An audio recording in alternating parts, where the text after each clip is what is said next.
Every week we do a Q&A with interesting and accomplished members of the adaptive community to find how they persevered, how they innovated, how they built communities, and how they found solutions. Welcome to the Nametags Chat Podcast. All right, welcome to the Nametags Chat Podcast. Today, this is a total treat. I met Nico back when he was a little kid. Now he shaves every day.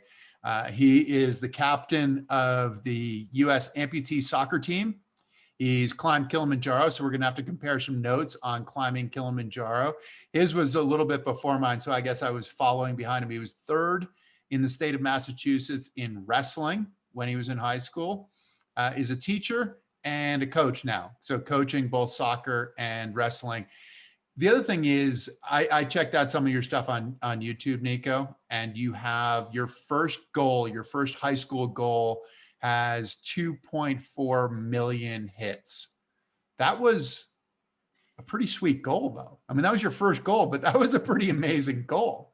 Hey, thanks. Yeah, that was the only goal I scored on the varsity team, and I rode the bench for the whole year, so it wasn't.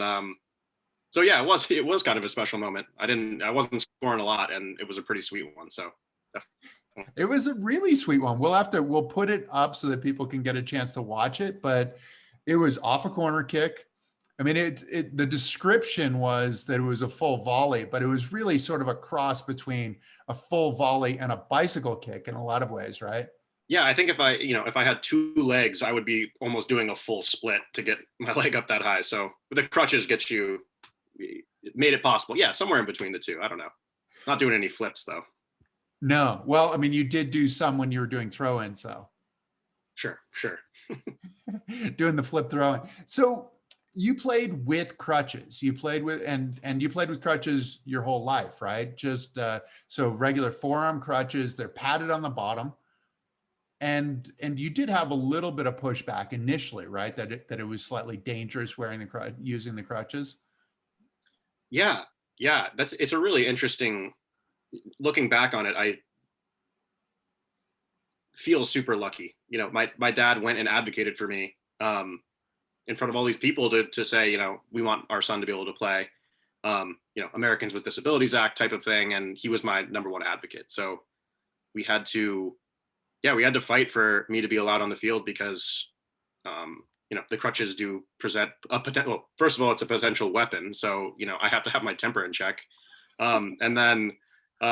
Just in general, I think that there's some people who are traditionalists, and it's, I don't want to see this tainting the game, I think was an attitude that a lot of people had, or at least a few people. And then my dad patted them I distinctly remember, I was probably 9 years old when this was happening, but in front of this big room of people, all old guys, like older guys, looking down, and my dad had this padded crutch and he was just whacking himself in the head with it. To demonstrate that it wasn't dangerous and we could make it work. And now I don't remember the details of the conversation, but looking back at something, it's like, I'm lucky that he was there to do that for me, and it paved the way for a lifetime of soccer. But you fell in love with soccer as a little kid, didn't you? Do you remember your first thoughts of like, this is my game, this is what I want to do?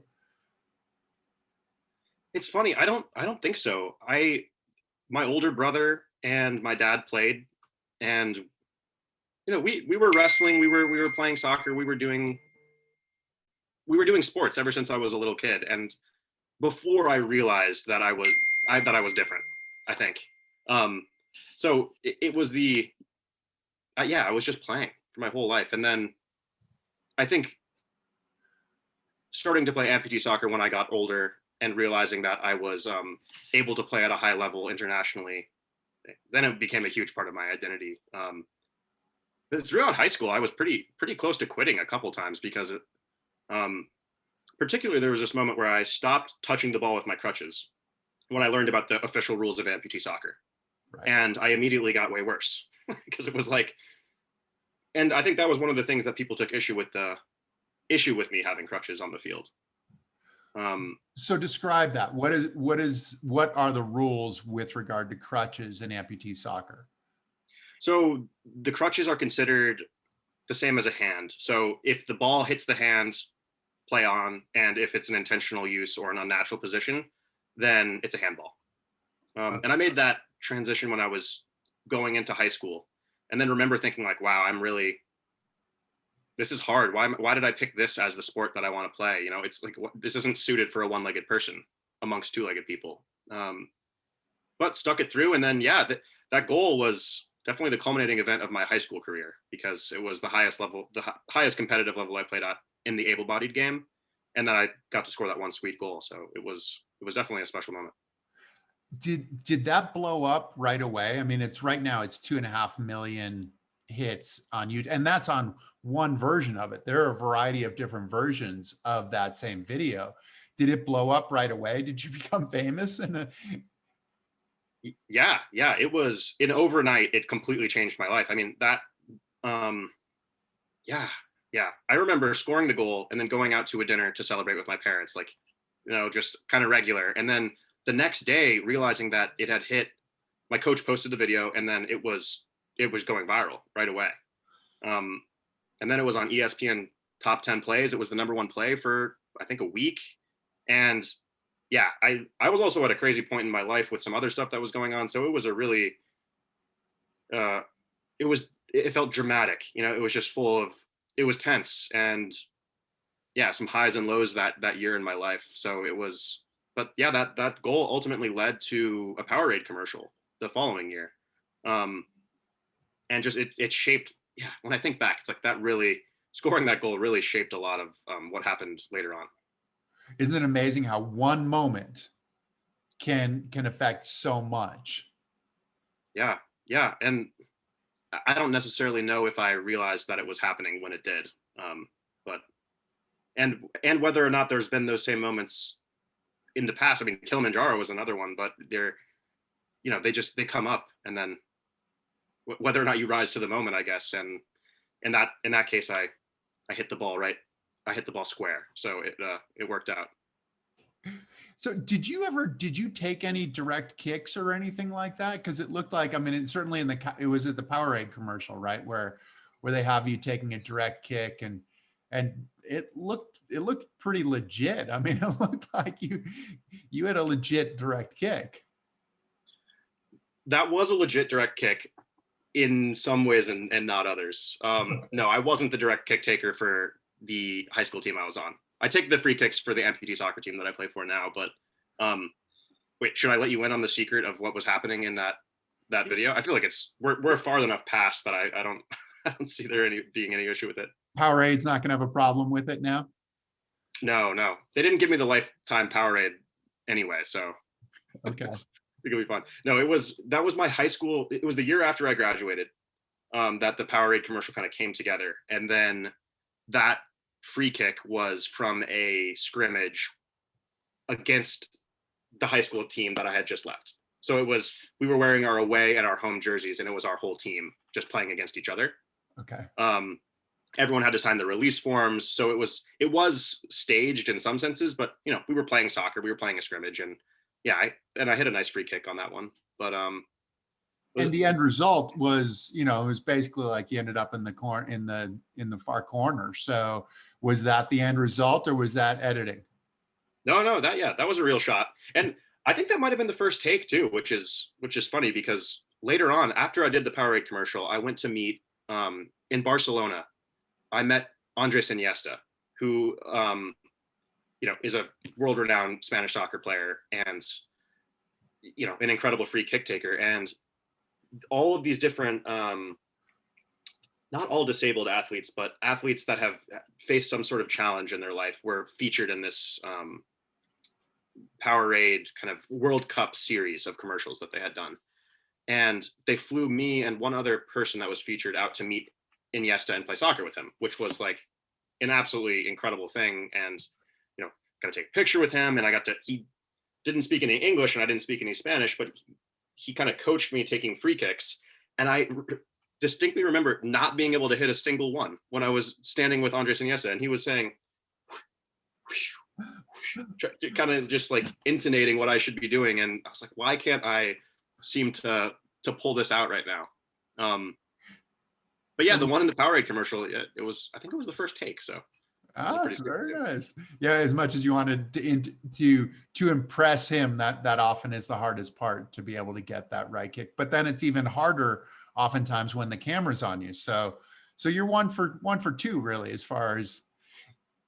So you went from being, because you started in youth soccer, right? I mean, you started in youth soccer and went the whole way up. Were you like 8 years old when you started, or were you younger? Or?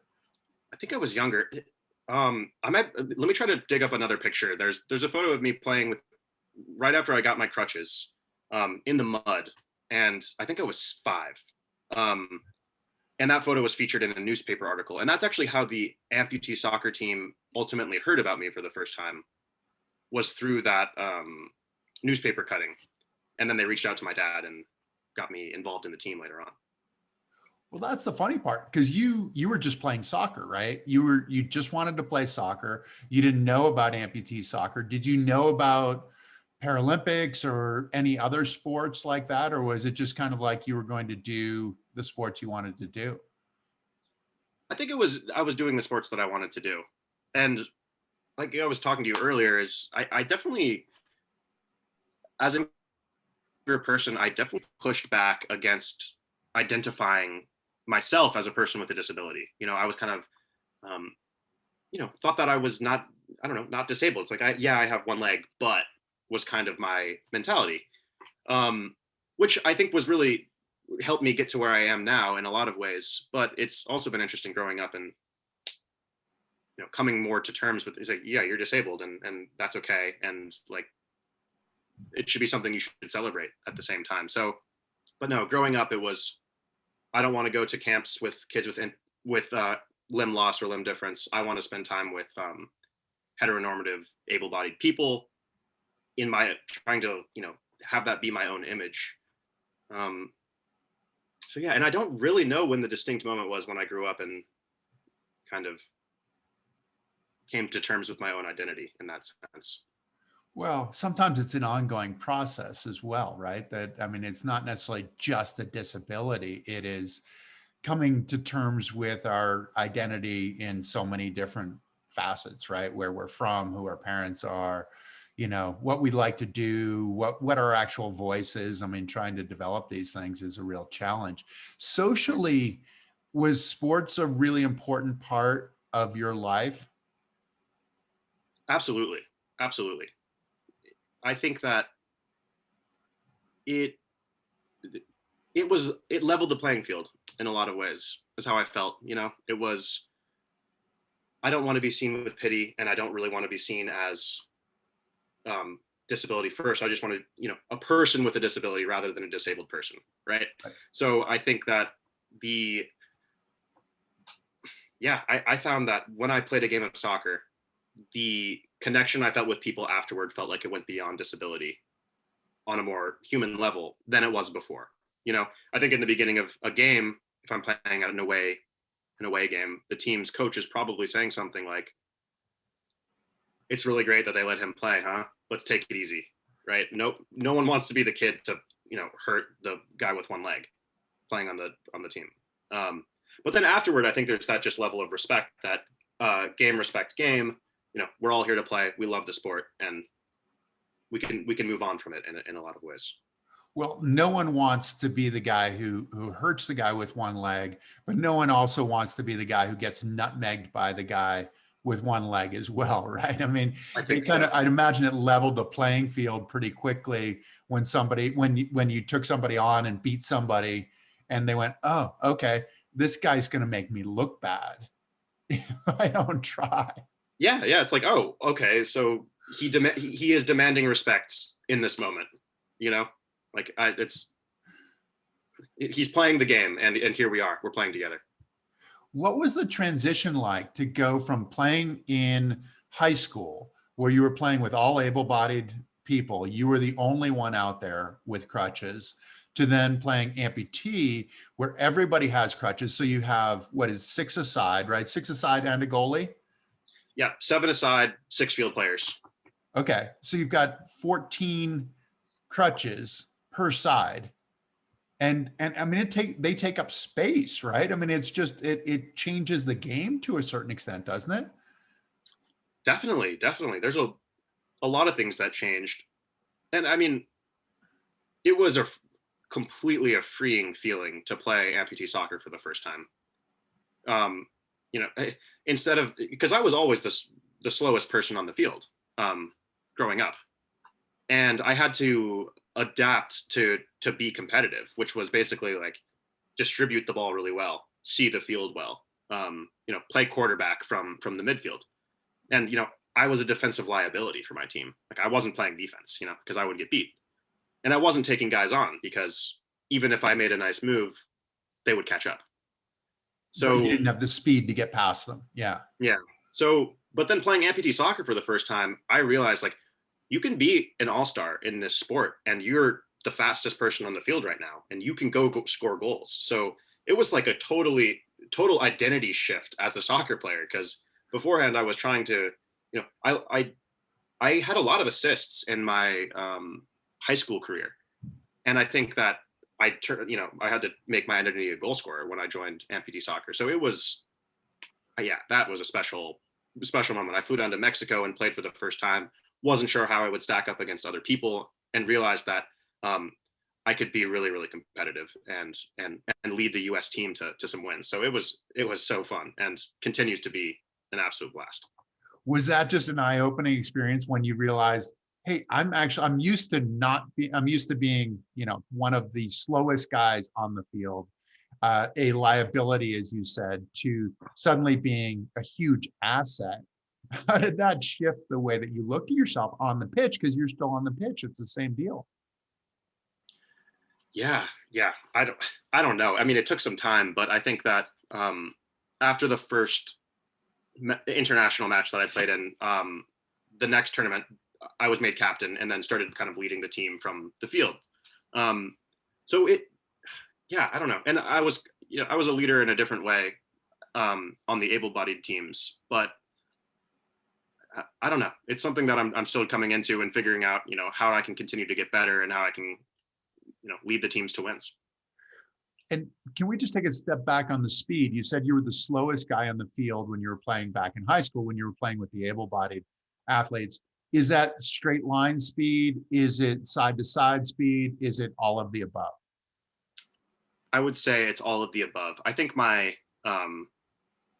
10-yard dash was pretty comparable to two-legged players, but certainly the lateral movement and full field sprints and direction changes was just, it wasn't close. It wasn't a competition.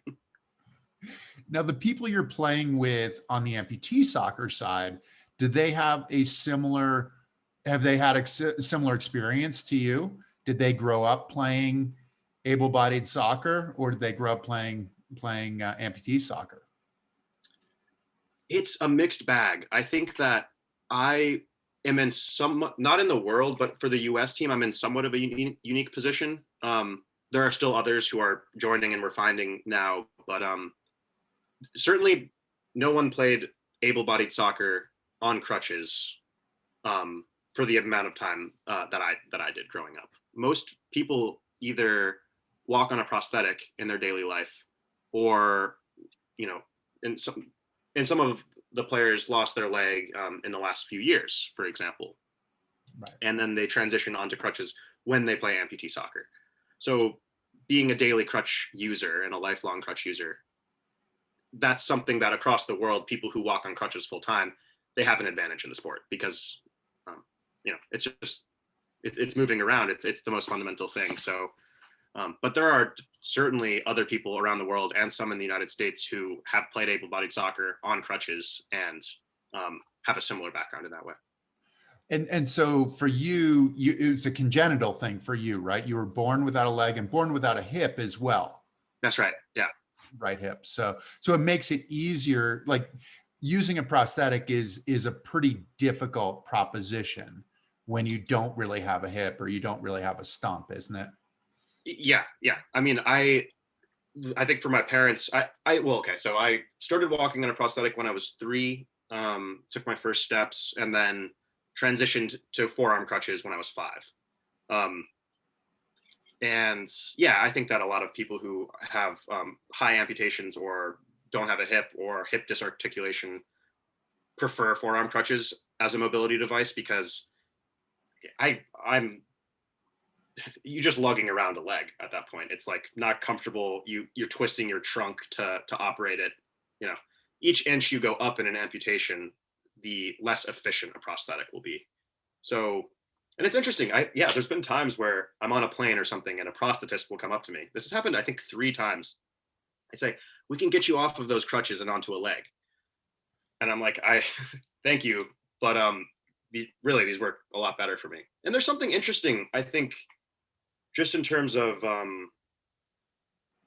image with trying to appear heteronormative in a sense, right? That it's like the preference is for you to walk on 2 legs because that is, that's how we are. And I think the crutches, I mean, even just in terms of vernacular, it's like, oh, he uses that as a crutch, and it's kind of got a negative connotation, right? So yeah, there's been some interesting stuff with that. And I think, I would love to be able to walk on a prosthetic leg when I get older, but I don't know if the technology will be there for it to be all that efficient. My shoulders, they ache. It's like we're not built to walk on our arms. So it's that's another thing, kind of coming to terms with being a disabled person is like, I might need some other tools in the toolbox at some point, whether that's a wheelchair or a prosthetic. Right, exactly. Well, part of it is that you're using limbs for your mobility that weren't designed for your mobility. So shoulder issues, but then there might be other attendant issues if you had a prosthesis where it might be back issues or different things like that where you're trying to move the prosthetic leg. And yeah, how are your shoulders holding up?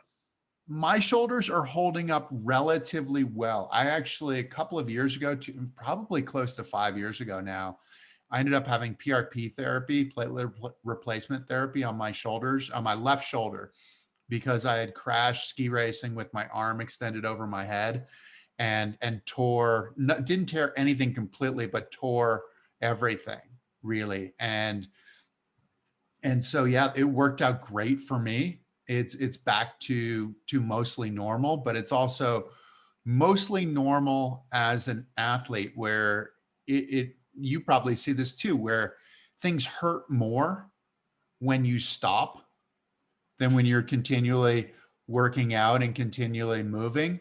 And that can be the biggest challenge, right? And the biggest recommendation is to continue to move. Like, don't stop then. That seems like a better idea. So I mean, that's something that we all deal with. So is there any hope of getting amputee soccer into the Paralympics? Yeah, absolutely. We've been submitting formal petitions to have it included. I think that as of now, the last that I heard is that we have 3 types of adaptive soccer in the Paralympics. Blind, actually maybe 4, blind, deaf, CP, and power chair soccer. Right. I might have one of those mixed up, but I think that the perspective is we ought to include other adaptive sports before including a 4th or 5th type of adaptive soccer. So, badminton or whatever it is. And it's expensive to get these Paralympic sports up and going based on the accommodations that are needed and organizationally. So, but the state of amputee soccer internationally has been absolutely flying. Countries are building super robust programs, and more teams join every year, and more countries are forming domestic, in some cases, professional soccer leagues. So that all looks really good for the Paralympics, and I'm hoping I can still be, my shoulders will hold up for when that day comes, because it would be great. I mean, it totally sucks right now, Chris. Like, our whole team are professionals and some other thing, and it's, I'm a teacher. We have people all over the country who need to take time off from work and pay for their plane tickets and pay for their hotel costs in order to represent the US at these tournaments. And it doesn't sit right. And it's just like, we're really working hard to get regional teams set up and some other things, but certainly the organization has come a long way since I've joined, especially in the last 2 years. And the pandemic really shut things down, where we had a lot of big plans, and we're regrouping now. Who's your affiliation with? Is it with the able-bodied sport? Are you completely independent? Are you connected in any way with the Paralympics, even though you're not necessarily a Paralympic sport? But where are you? How are you affiliated? So we are the American Amputee Soccer Association, and we have received some support from U.S. Soccer in the past. Okay. But for the most part, we're independent. And, we just did a popcorn fundraiser for paying for tickets for our whatever comes next.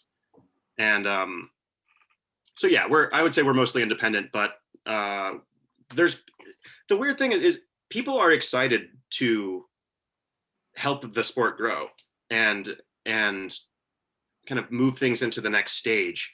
And this is something else that I've been trying to focus on in the last, since finishing my education, is let's get this thing up and running and connect the right people. And, there's a lot of excitement across the country, and it's just about connecting the dots. It's always the challenge. And the challenge in that is that, one, you said everybody's a professional in something else. You're a teacher. That's how you make your living. You're then an athlete. And to do those two things is hard. And then to try to be an organizer and a creator of a movement adds a third element to and it just makes it really difficult to do. I mean, it's a challenge to be successful in that. Yeah, I think everyone in the organization wears many hats and has a lot going on. The president of the AASA is the head of Stony Brook University's prosthetics and orthotics, and a father of four, and he's busy. we need to find the funds and the ability to make that a full-time position for somebody who can then take it on, and everyone works super hard at it, but if it's not how you're making your living, then it will ultimately become secondary. What's your feeling and the feeling, I mean, if you can speak for the other players, the feeling of ownership that you have as well, though? I mean, it's like the responsibility's on you, isn't it? Do you feel like the owner of the sport and that you're responsible for making it work?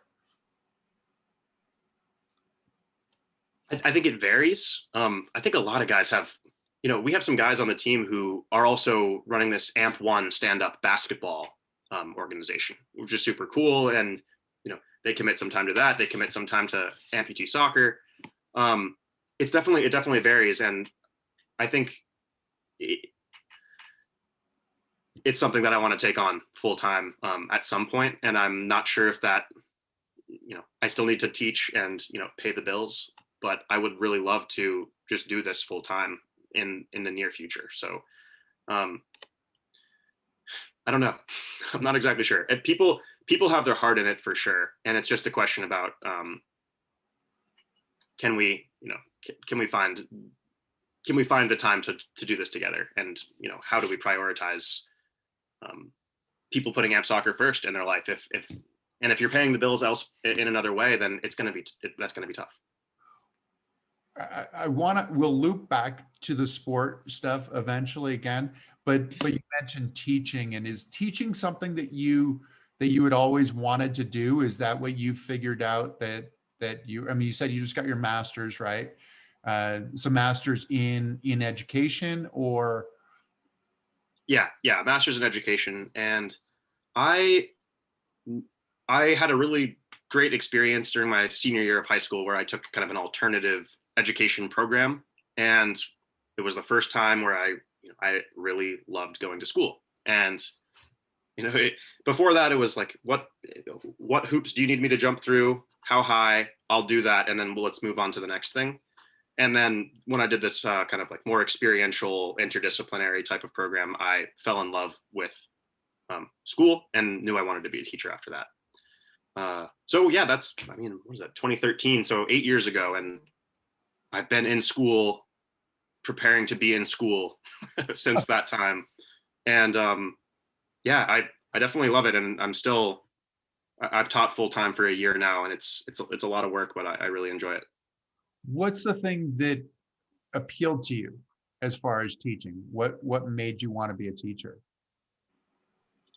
I think for one, trying to facilitate young people having a positive experience with school and with, taking it outside of the perspective of it's for other people, like that your grades, their grades are not, it's not about your grades. It's about what you take out of this and where you're going to head with it. So I think trying to organize those types of experiences, which can be really hard in the way we have education set up right now. Particularly with all this Zoom school, Chris, my background's in environmental education. So I feel like it's absolutely absurd that I have managed to find myself as an online teacher in a lot of ways, but we're looking forward to the next year when we're back in person. And then, yeah, the other thing is just, I feel happy and lucky and fulfilled when I come home from a day teaching, and that's how I want to spend my time. So I think that just feeling like I'm doing something that is both for me and for other people, and putting my life energy towards that is something that that drew me to the teaching profession. You said earlier that you didn't identify as disabled, or didn't want to identify as disabled as a kid growing up, but there had to be a part of it where I mean, you're pretty observant, right? You figured one of these doesn't look like the other, so you had a different experience in some ways than your other classmates, right? Than your peers. Is that something that informs how you are as a teacher and how you relate to the students? That's an interesting question. Let me think. I think it's not that I didn't identify, it's that it wasn't the first, I don't know. It's like I wanted it to not be The only thing. The only thing. I wanted it to be part of it. And I think that a lot of times, being physically disabled, it's the first thing that people see and notice about you. So it can be hard to feel like that you fit in. So I think that was kind of where the pushback originally came from. As far as I think that in some ways it makes me well positioned to understand that people all have different challenges, and that there is no average person or student. We should design to the edges, and we should make it so that everything is accessible to everybody, and that you can shine in some ways and work on other things.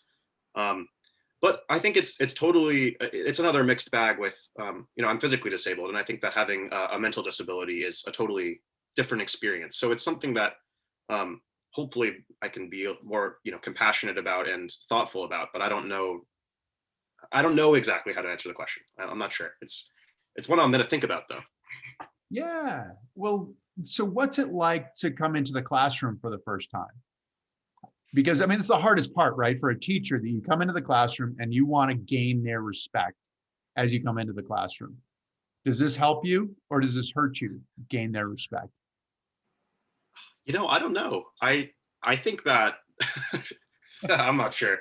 I think that, when your teacher comes in and they have one leg, it's kind of an immediate like, wow, I don't know, I don't know if shock factor is the right word, but I think that maybe people are a little bit more attentive if that's the case.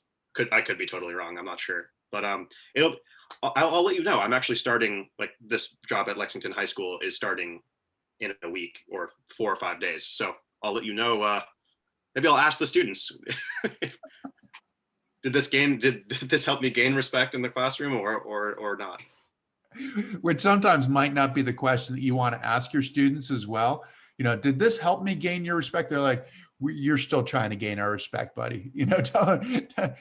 Don't even mention respect. You're not even supposed to mention fear, but that's right, because you've been doing this online, haven't you? You haven't actually been in person yet. It's I have been in person. It's a hybrid model. So it's the teachers are in the building, and then half of the students may or may not be in the classroom. But yeah, I think this is how I appear when I'm zooming into people, how I've zoomed in so far. So I think that for a lot of the students who I'm about to meet, they'll be like, oh, when I'm walking around, like, oh wow, I didn't know he had a disability. I've been in the same situation where I've done some speaking events, and I've been talking about skiing in a mono ski or something like that. And if I don't have a visual, by the way, I'm in a wheelchair. You wouldn't know, but by the way, I'm in a wheelchair. And it's like, it's the same kind of thing where it'd be kind of funny when you actually show up, or when some kid sees you for the first time and like, oh, I had no idea. Are you okay? And you're like, it's been my whole life. I'm fine. It's all good. We're doing okay. Yeah, no. Yesterday, I had I'm setting up this new apartment where I'm moving, and the man that came to set up our internet, like, I was playing the piano at the time, and then when I stood up, and then he started laughing, was like, I had no idea that you had one leg, and now let's discuss this. It's like, okay. Well, which is the challenge sometimes, right? Because it's different for him. He's never experienced it. So there's a genuine curiosity. Whereas for you, you've lived it your whole life, but it's almost like you have to explain it to other people. Is that a challenge, or is that an opportunity for you? That's another great question. I think that's something that where my thinking has shifted a lot as I've grown up. I have a close friend who I remember I was golfing, which I love, and hit a shot, and the guy standing on the tee box behind us was like, that's a good shot for a gimp. And I was like, and I kind of gave him a hard time. I was like, dude, shut up. Like, I don't, why do you have to say a gimp? Just say it's a nice shot, like, and I gave him a hard time for it. And my friend just came up to me. He's like, look, man, he's trying to give you a compliment. I know that sucks that you're like, you deal with that all the time, but it's coming from a good place. So I think that as I've gotten older, it's something where I try to shrug those off. And yes, it is tiresome to have to speak about being disabled all the time. Anytime you're meeting somebody new, right? But yeah, I try to approach that with the idea that, when people hold open the door for me, they're doing it because they're trying to be kind, even though I don't need it.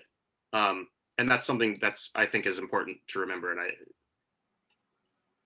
I think it eases the what can be kind of painful about being disabled, is that sticking out part of it all the time. But yeah.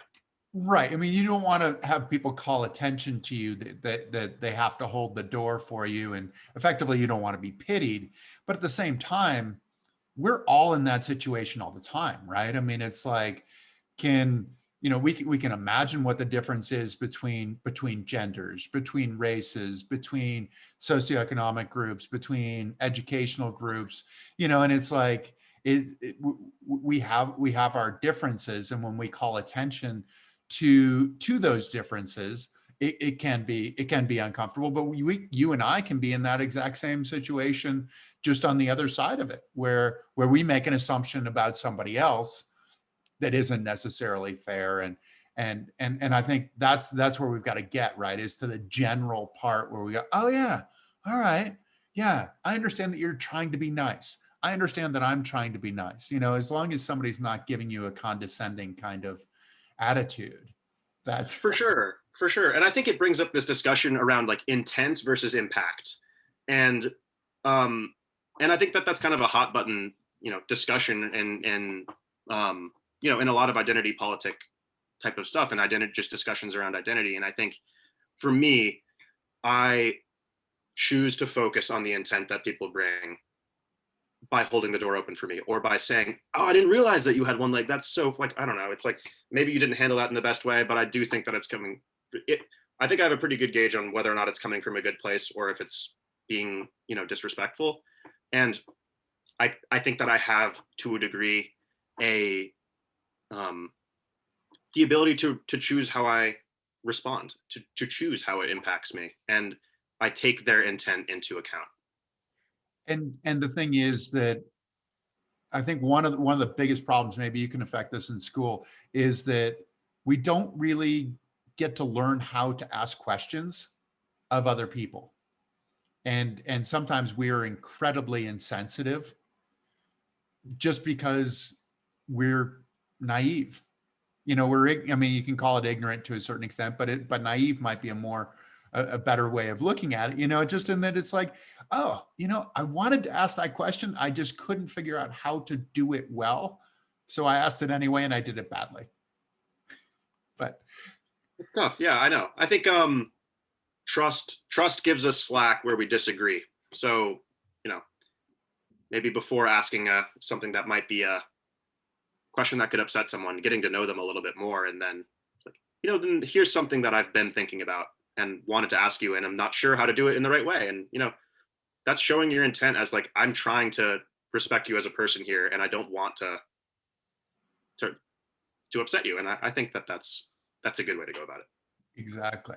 How is it? So you're coaching as well. So you're coaching and teaching. Is coaching something that you really wanted to do, or did that come hand in hand with teaching? I think it's something I've wanted to do for a long time. It's just so fun. Games are so fun.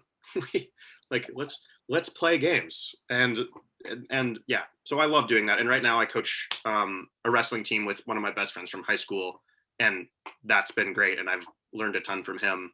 And yeah, I don't think I'm the greatest coach right now. Like, I have a ton to learn, as coming in from a player to being a coach has been hard. And, you know, I'm in my sophomore season as a coach, and, you know, looking back on the last 2 years, it's like, wow, let's look at what not to do, and then let's try to improve on that for the coming season. But it is really fun. I think that school has a big focus on content and, you know, what's in the book and what we're learning about. And I think that it's the life lessons of sports and of teamwork and joy and all of that comes from sports is something that it's a privilege to share that with young people. It's so fun. The between the lines kind of learning that you get to do in sports. Has being a coach made you a better athlete? I don't know. I'm not sure. I don't know. I think I'm looking at sports in a more tactical sense, and, you know, from the bird's eye perspective more than I was before.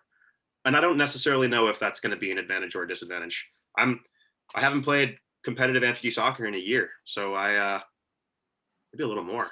So yeah, we'll have to see. I'll get back to you on that one. Do you get out there and play with the soccer team, and do you get on the mat and wrestle? Yeah, definitely with the soccer team. And you know, this year, I mean, I just got back from wrestling practice tonight, and there's no contact. We're in a gymnasium shooting basketballs and doing push-ups and pull-ups for the most part. But yeah, I do. It's been a good way to continue to touch the ball and to, you know, stay in shape. So and a lot of times finding other opportunities to play is a little bit few and far between.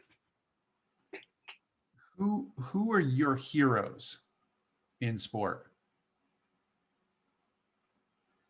For sure, Anthony Robles, who was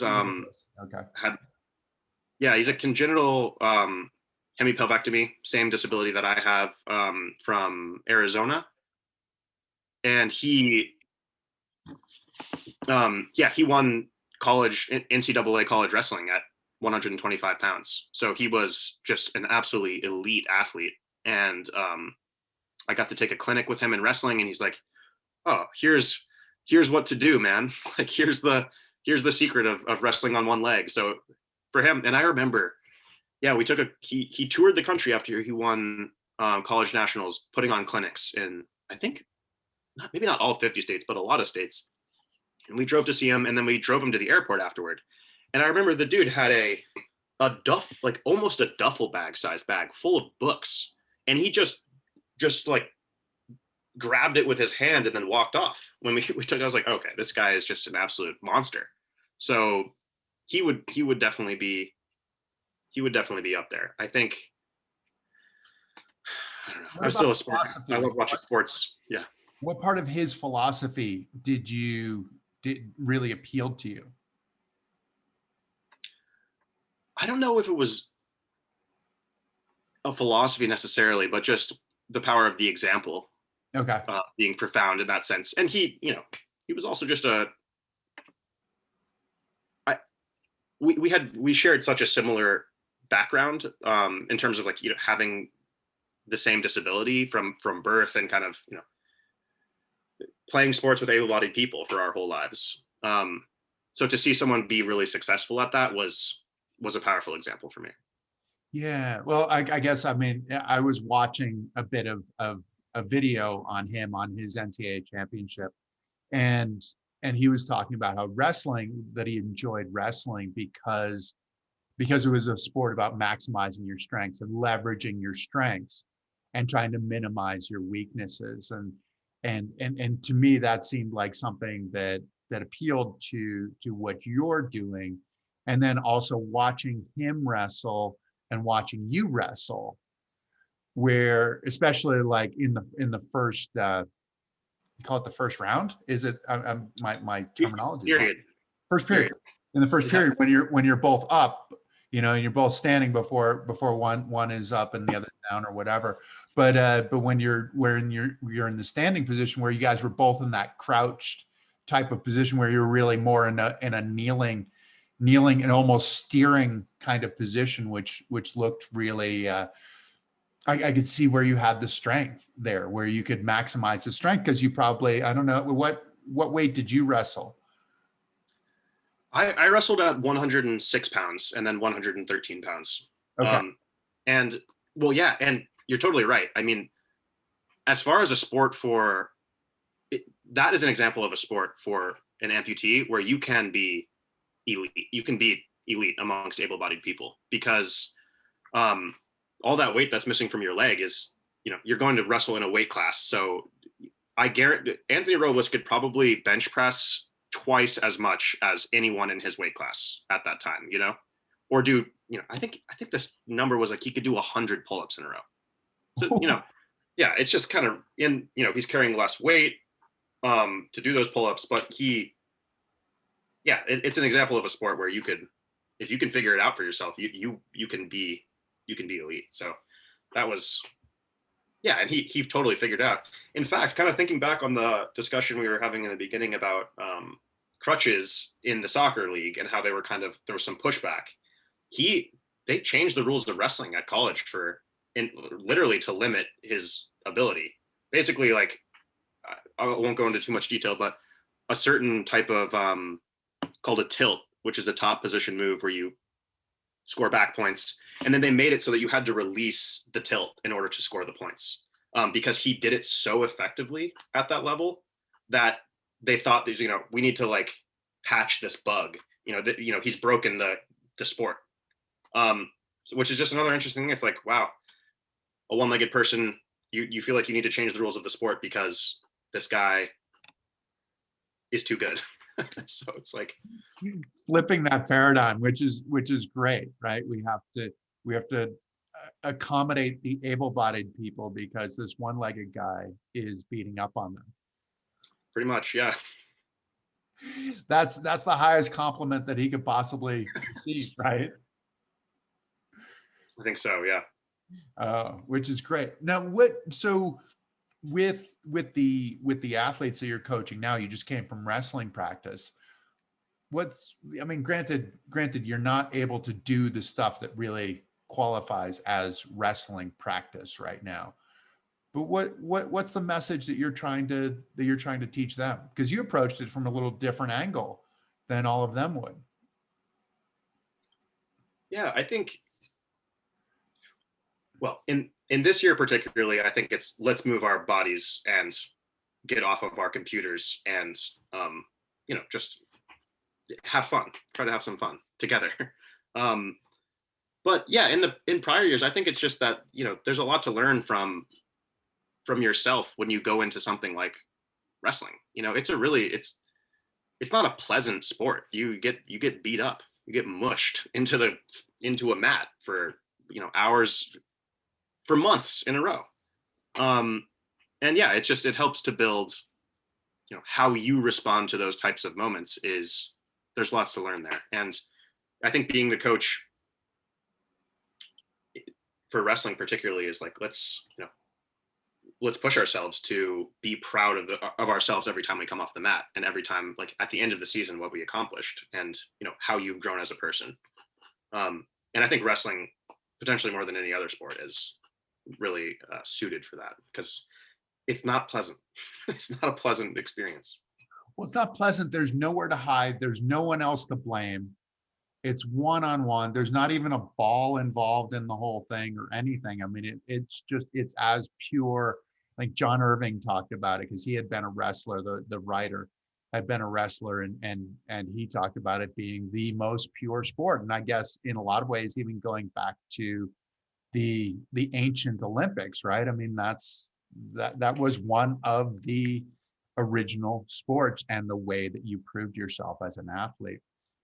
Can we talk a little bit about Kilimanjaro? Because both you and I have climbed Kilimanjaro, and you said you did it in 2007. Yeah. Let's talk about Kilimanjaro. Totally. Why did you do it? What made you want to climb Kilimanjaro?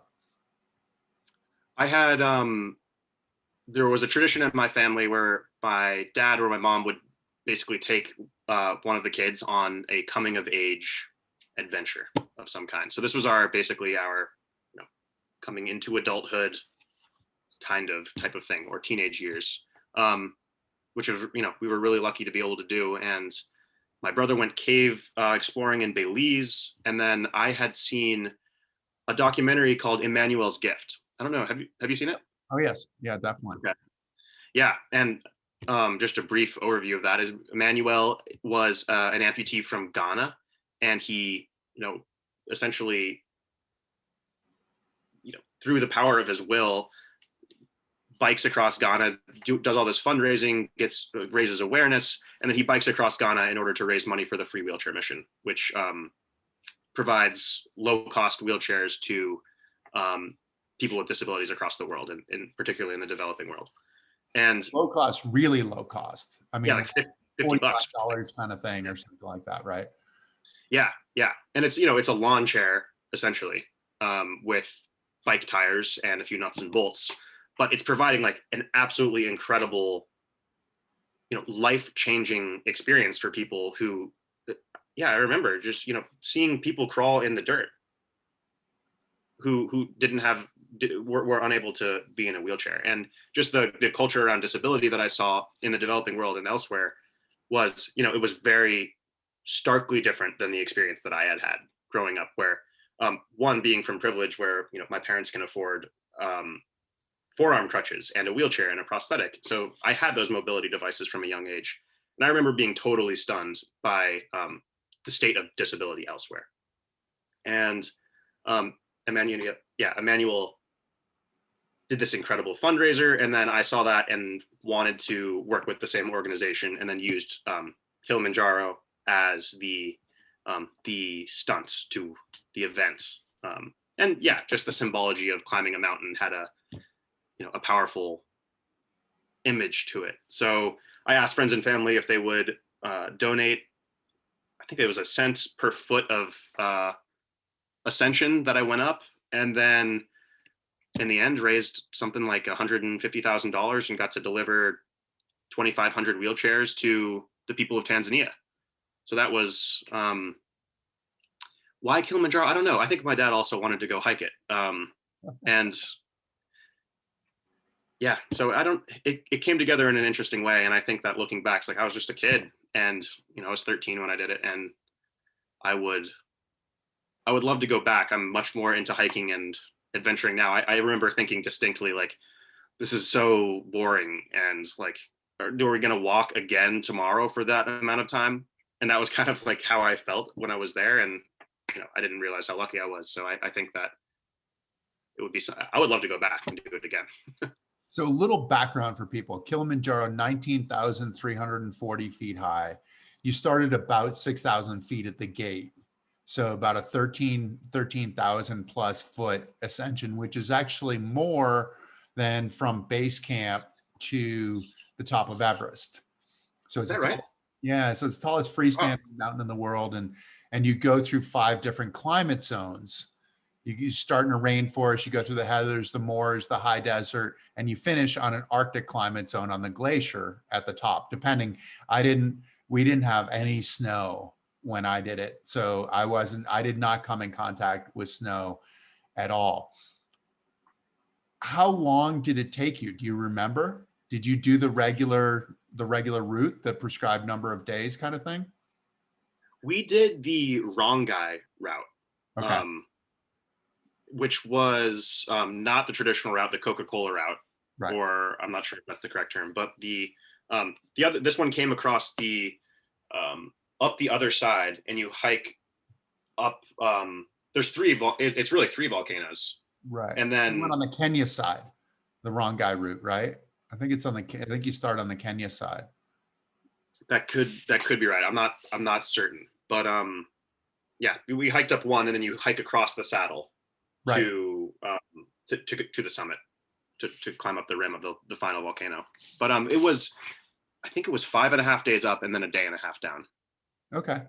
Okay. Yeah, because the wrong What guy. about you? What was Longer. So I actually did it twice, and I think the first time we did the wrong guy route, which is a little bit different, just in that it's more arid on that side of the mountain. So it was less of a pronounced difference from the rainforest, because we did Coca-Cola, we did Marangu, which is the Coca-Cola route. So the two most popular, I think, are Marangu and Machame, and so it's Coca-Cola and whiskey are the two most popular routes. And Marangu had the huts. So you probably went up Rongai and then came down Marangu. Yes. And so that's what I did. It took me 6.5 days up and a day and a half down. So same kind of thing, which that one really is more like 5 days total, where it's 3 days up to Kibo, and then they get you up in the middle of the night. You get up for sunrise, and then you come back down. I wasn't at the top for sunrise, which was a bit of a bummer, but we had some other logistical issues that sunlight was a good thing. I didn't want to be hiking during the dark. God, that was, yeah. Oh man, how was your summit night? I remember getting up we also didn't make it before sunrise. We were late getting, it took us longer. But yeah, how was your summit night? Distinctly, I remember looking out and thinking, oh my gosh, as the sun rose, clouds everywhere, like the peaks of Moenze, the other volcano, poking out, and just being like, where am I right now? This is crazy. Yeah, so we actually, so they usually go from Kibo Hut up to the top and then back down to Harambo, which is about 12,000 feet or 12,500, something like that. And I went from Kibo Hut up to the Scree Field, so up to about 17,500 feet, slept there. Then the next night we went up into the crater, slept in the crater.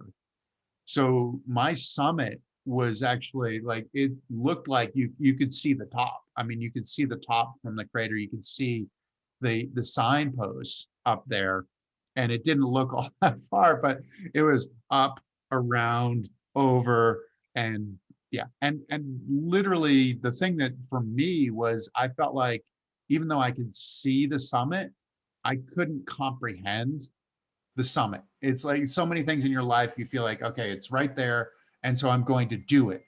And I can mentally understand that.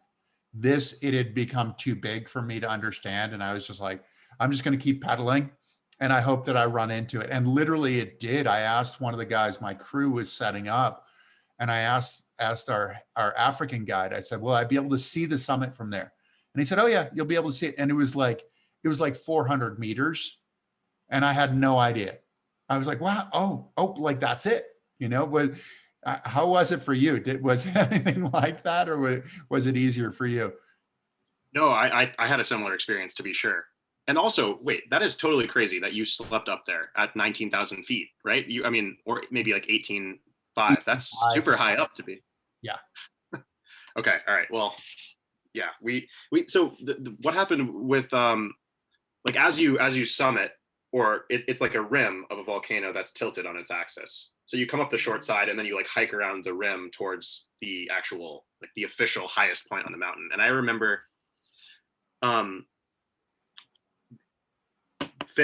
getting to the rim, and then starting to hike around the rim towards the summit. And my dad got altitude sickness at that point. Okay. So he had to be like, and we were halfway from the bottom of the rim to the top of the rim. So he had to be emergency evacuated with one of our guides just down the side of the mountain. Right. The only thing you can do when you have yeah. pulmonary edema, cerebral edema, I mean, that's the worry. And so you just have to go to a lower altitude. Yeah. So and there was just a moment where it was like, okay, Nico, do you want to keep going? Or, I'm 13 and it's like, you want to keep going or do you want to go down? And then it's funny, Chris. I don't even know if I'm telling the story as it happened or if I've just said this so many times that this is now how it actually lives in my mind. Now. Yeah. Okay. But and there was also we shot a documentary about it and called Nico's Challenge. And then I was a speaker for probably 6 years after that had taken place and showed the video and then talked about the event, but definitely over and over again said, yeah, my dad said, you have to summit for both of us. So go on without me. The person who cut the documentary, was making it as dramatic as possible. But I do think that there was something like that where he started, becoming nauseous, losing his balance. And I was freaked out. I was like, okay, this is scary. We are very high up and this is my person. And so he's your dad, so he's supposed to be stronger than you. So if you see him with this difficulty, it's got to be hard for you as a 13-year-old kid. Yeah, I was more than anything, I was just really concerned because he was falling over. So it was that was very scary. But I think he did say you should keep going. You should keep going. I'm going down. And then we split the groups. And then from that point on, I was kind of just like you were saying, I don't know where the summit is. I'm going. We're going forward. And then we got up there. Let's take a picture, and then down the side of the mountain. So yeah, he didn't. I mean, he's pretty upset still. I don't know if he's ever going to live it down that he didn't actually get to summit the whole thing. He keeps saying he's going to go back, but maybe we can do that. Maybe we can do that sometime. Yeah, no, I think you should go back. I mean, this literally was sort of the coming of age moment then. I mean, you had to be separated from your father and go on your own. I mean, as a 13-year-old, this is the coming of age story. Yeah, I guess so. I mean, it was definitely a dramatic moment. And I think, coming down afterward and then seeing that he was okay was definitely I remember going up, we had been hiking for maybe 16 hours or something too. It was we were, we got up at 11 p.m. to start the summit. And then we didn't reach the top. I didn't reach the top until maybe 10 a.m. And at that point he was already down. So then I had to go down 4 or 5 more miles to see, is my dad alive? Where did he end up? So I was definitely in a very strange kind of, we are going fast and just continuing at that point. And then he was fine and and it was great. So. And everything was great. But he does have to go back now. So. I think so. Yeah. And then I definitely remember coming down the Coca-Cola route and then sharing a Coke at the bottom of the thing and cheersing. And it's wow, this was cool. This was really cool. It is, and Africa is such a different experience. I mean, just being there and being with the people, and for you being able to donate wheelchairs and help people, because you worked with free wheelchair mission, right? To be able to donate wheelchairs. Do you know how many you donated? Yeah, we ended up being able to ship, I think, a container, which was, I think it was around 2,000 wheelchairs. And yeah, I remember I ended up going back and flying to Dar es Salaam to participate in this event. I think it was maybe it was International or National People with Disabilities Day. And they had people with disabilities come to this event and receive a wheelchair. So that was really, really cool to be, to see, again, I remember being there for the first time and thinking wow, if I was born in a different situation, I might, not have the mobility devices that I need to live a full life. And I think that was not that people without them can't, but it's that, let's get you into a chair and into a place where you can be mobile. And just the dignity of being, being upright, like farther upright and not on the ground, was something that I thought that stuck with me for sure. And that was a powerful moment, and felt like that the mission was complete at that point. Yeah, it's not, because we don't realize the opportunities that we've been given. I mean, oftentimes we're surrounded by a lot of people who are like us and assume that everybody's in a similar situation. So to be able to extend that opportunity to help somebody's life and just help them lead as full a life as possible, while you at the same time we're trying to lead as full a life as possible. Let's just finish where we've gone a little bit over, but let's just finish on soccer. What do you have to look forward to this year? I mean, hopefully we move out of this COVID thing and you can actually practice in person, but is there anything on the horizon for you? Yeah, we are excited. We've got the US organization, the American Amputee Soccer Association, is coming along at light speed. We're building regional teams across the country. So we've got a team in LA, we have a team in Houston, we have a team that I'm running in Boston, and we have a team in Long Island. And then we've got some other hubs that have people who are interested, and we're trying to, essentially develop youth programs and develop regional programs whereby people can practice without having to get on a plane. And in addition, we've worked with the MLS, a handful of MLS teams who are interested in sponsoring what we have going on. So we played in Gillette Stadium at a halftime of a game. We played in the New York Red Bull Stadium. And again, it's like people are excited to help it get going, and it's just about connecting the dots. So we're constantly looking for new people to get involved, whether as players, as part of our organizational team, or just whoever wants to follow. We're a grassroots organization that is working hard to grow, and we're a top 20 team in the world, and we're hoping to break into the top 10 at the next World Cup. And yeah, sky's the limit, and we're just hopefully we can get it done in the near future. Just for selfish reasons, because I want to continue to play as the organization comes along. Yeah, you want to be a part of it. When is the next World Cup, and when is the next major competition? So next World Cup is tentatively set for 2022 in Turkey. Okay. And we were really close to hosting 2 tournaments last year prior to the pandemic, and we are just waiting for things to cool down until it's safe for us to host tournaments and travel to tournaments. So we've been fundraising. We're prepared to attend whatever comes next, and we're just waiting for the green light. Awesome. Well, good luck. Thank you, Nico, for joining us. It's great to reconnect with you after all of these years, and so cool to see what you've done. I mean, see you going from a little kid to now being an adult who's helping to shape and form the future of a lot of other little kids, right? So thanks a ton for joining us. Well, yeah, Chris, thank you so much. I mean, yeah, you're a monster for climbing Kilimanjaro. And it's just, yeah, I mean, it's been really cool. And yeah, it's been a long time, but it's great to reconnect, and let's keep the conversation going wherever it takes us next, and keep me in mind if I can help out in whatever way.